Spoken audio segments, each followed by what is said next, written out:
I was section 3741 at Crown Court. I went from Canterbury Prison with 2 screws and a driver and a private car to Broadmoor.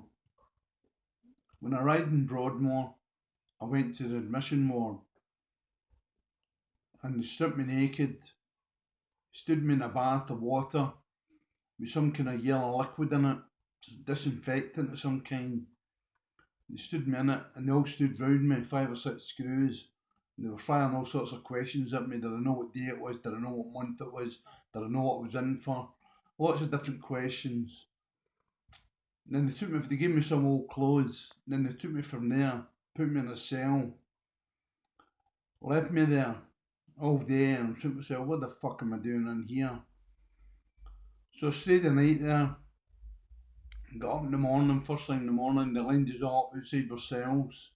They took us up to the washroom one at a time, where we got washed in. Then we went for breakfast in the canteen.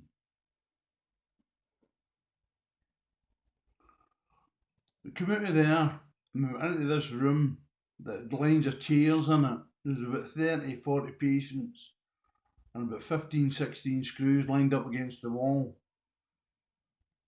And that's where we sat. And I couldn't believe it. They put on horror movies. That was all we watched, horror movies. And I'm sitting there and it's schizophrenics, rapists, paedophiles, murderers, all sorts of different kind of people. People with highs, people with lows. It was unbelievable sitting there watching horror movies. I could not believe where I was. After dinner, we went for exercise in a garden where we just walked round and round and round, a bit of exercise. When I came back, I was reading a paper.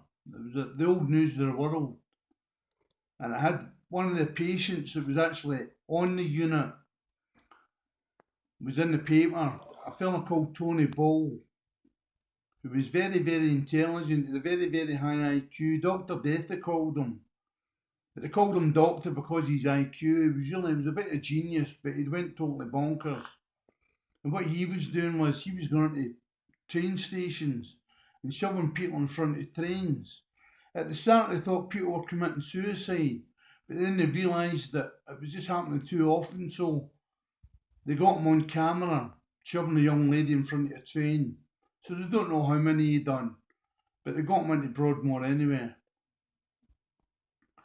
About a month later, I was talking to him.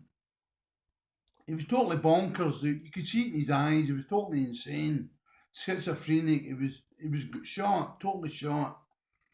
But he says to me, I shouldn't be in here with all these people. He thought it was too good for us. He was so intelligent. But as I say, he was totally bonkers. But anyway, I says to him, Tony, you can't go shoving people under trains. He says, I didn't kill him. The train killed him. What kind of logic's that?